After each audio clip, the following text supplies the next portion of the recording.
నిన్న శ్రీకాకుళం జగనన్న పర్యటనపై ఇప్పటికి కూడా పచ్చ మీడియా ఆర్తనాదాలు మామూలుగా అయితే లేవు.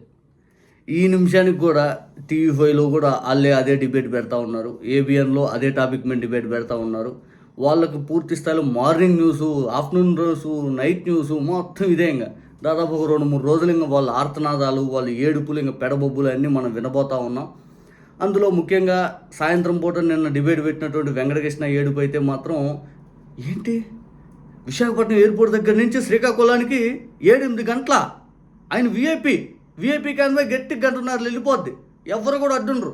కానీ ఇక్కడ 7-8 గంటలు ఎలా పట్టింది? వెంకటకృష్ణ యాజిటీస్గా రెంటపాలెం వెళ్ళి ఇదే ఏడుపు, బంగారుపాలెం వెళ్ళి ఇదే ఏడుపు, ఎక్కడికి గుంటూరు అంబటి రాంబాబు గారి కుటుంబ సభ్యులు పరామర్శించడానికి వచ్చినా కూడా ఇదే ఏడుపు.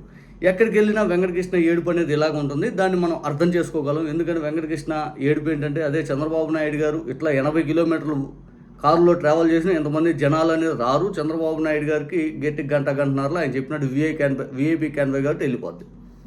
ఇక సాంబా విషయానికి వస్తే ఇది ఇంకా పెద్ద ఆర్తనాదం. ఈ ఆర్తనాదాలు చూసి మనకు కామెడీగా అనిపిస్తూ ఉంటాయి. ఎందుకంటే అతను కాసేపు బంగ్లాదేశ్ నుంచి తెచ్చా అంటారు, రోహింగ్యాలను తెచ్చా అంటారు, ఇంకా అసలు ఎవరిని పడితే వాళ్ళని పక్క దేశాల నుంచి మనం హైర్ చేసుకున్నాం అంటాడు. ఇంకా అసలు ఆ సాంబా విధానం చూస్తే మాత్రం సాంబాకే నవ్వు వస్తుంది. కానీ సాంబా కూడా నవ్వుతూ ఇక చెప్పలేడు కాబట్టి దాన్ని ఒక హావభావాలతో కలిపి చెప్తా ఉంటాడు.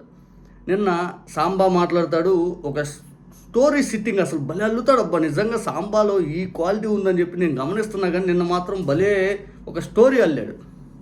చంద్రబాబు నాయుడు గారు ఇదే సిదిరి అప్పలరాజు గారికి ఏదైతే స్టేట్ ఫస్ట్ వచ్చినందుకు మెడల్తో సన్మానం చేస్తున్న సందర్భంలో, బాబు నువ్వేమవుతావు అంటే, నేను పెద్ద మంచి డాక్టర్ని అవుతాను అని చెప్పి చంద్రబాబు నాయుడు గారికి సిదిరి అప్పలరాజు గారు చెప్పారు. ఆల్ ది బెస్ట్ అని చెప్పి చంద్రబాబు నాయుడు గారు చెప్పారు. అందుకే చంద్రబాబు నాయుడు గారు ఏదైతే అది కప్పంగానే అదిగో సిదిరి అప్పలరాజు ఉప్పొంగిపోయాడు అని చెప్పి రేంజ్లో లేపాడు. వెంటనే వైఎస్ఆర్ కాంగ్రెస్ పార్టీలోకి వచ్చాడు.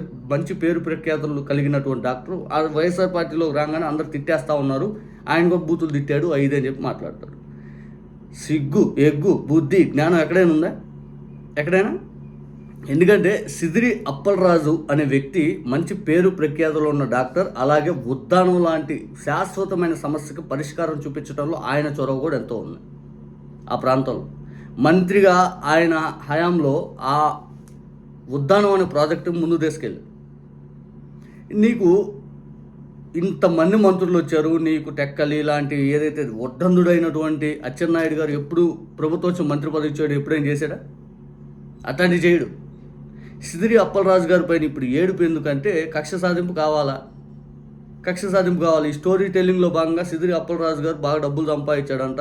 ఆ పని మనిషి మా ఇంట్లో పనికి రాండి అయ్యా 5 అని చెప్పి ఈ గుద్ది చంపిన ఆయన ఇంటికి వెళ్ళి వాళ్ళ ఇంట్లో ఆడవాళ్ళని పనికి రమ్మన్నాడంట. ఏది ప్రూఫ్ చూపి? ఎందుకు ఈ మాటలు? అసలు గుద్దిన వ్యక్తి సిదిరి అప్పలరాజు గారు కుమారుడైన ప్రూఫ్ చూపి? లేదు. అసలు సిదిరి అప్పలరాజు గారు గుద్దిన దగ్గర ఉన్నాడని ప్రూఫ్ చూపి. నువ్వన్నీ మాట్లాడుతున్నావు కదా, చూపి? లేడు.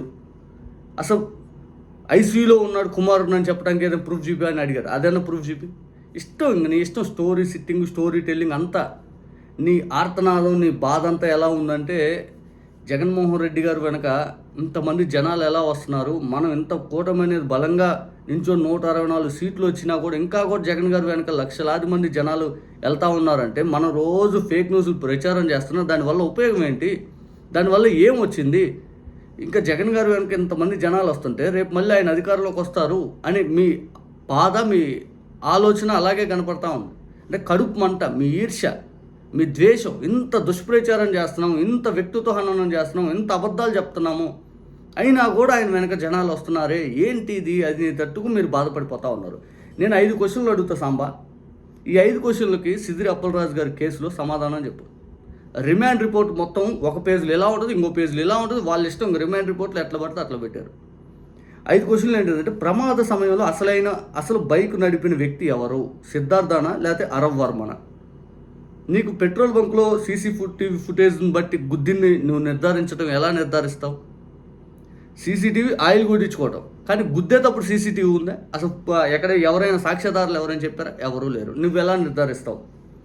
సెక్షన్ 106(1) ప్రమాద కేసును, అంటే ఫస్ట్ ఈ అరవ్ వర్మ కేసు సంబంధించి ఎఫ్ఐఆర్ ఫైల్ అయినప్పుడు 106(1) అంటే మామూలు ప్రమాద కేసుగా పెట్టేశారు. ఆ తర్వాత 2 రోజుల తర్వాత రిమాండ్ రిపోర్ట్కి తరలించేటప్పుడు అంటే కక్ష సాధింపులో భాగంగా వెంటనే హత్యా నేరం కింద మోపారు. అంటే కావాలని చంపాడు అనేటట్టు తిప్పారు వీళ్ళు.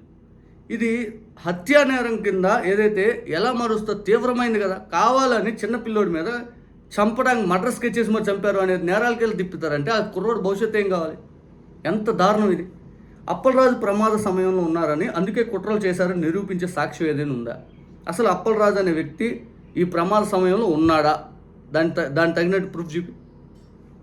సీసీటీవీ దృశ్యాలు కేవలం ప్రయాణాలను చూపుతున్నాయి కానీ లేక కుట్రని ఎక్కడే నిరూపిస్తున్నాయి. ఏందా చెప్పిన పాయింట్. ఇంకా ఆధారాలు సేకరించాల్సి ఉందని పోలీసులే చెబుతున్నప్పుడు అప్పలరాజును ముందుగా నేరస్తుడిగా చిత్రీకరించడం ఎందుకు? ఈ అప్పలరాజు సంబంధించినటువంటి దాంట్లో విచారణ చేస్తాం, మాకు ఇంకా సరైన ఆధారాలు దొరకలేదని రిమాండ్ రిపోర్ట్లు పెడతారు వాళ్ళు. ఇక్కడ వెంటనే వీళ్ళ పచ్చ మీడియా లేదు, నేరం చేసేసాడు, తప్పు చేసేసాడు, కొడుకుని రక్షించాడు, వాళ్ళని రప్పించాడు, వీళ్ళని రప్పించాడు, వాళ్ళ పని మనిషిని ఇంటికి రమ్మని ఆహ్వానించాడు, డబ్బులు ఇస్తామని బెదిరించాడు, ఇవన్నీ ఇంకా పోలీసులే నిర్ధారించాల. పచ్చ మీడియా ఎందుకు నిర్ధారిస్తుంది? ఇక మొత్తం చూస్తే అసలు ఎఫ్ఐఆర్లో సాధారణ రోడ్డు ప్రమాదంగా సిద్ధార్థన్ డ్రైవర్గా పేర్కొన్న కేసు, ఆ తర్వాత అరవర్మని A1గా ఆయన తండ్రి అప్పలరాజును A3గా చేర్చి హత్య, కుట్ర, సాక్షులు మాయం వంటి తీవ్రమైన కేసుగా మారింది. ఈ మార్పులకు ఆధారమైన సాక్ష్యాలు, వాటి విశ్వసనీయత, కేసు మారిన కాలక్రమాన్ని నిష్పక్షపాతంగా పరిశీలించాల్సిన అవసరం అయితే ఉంది.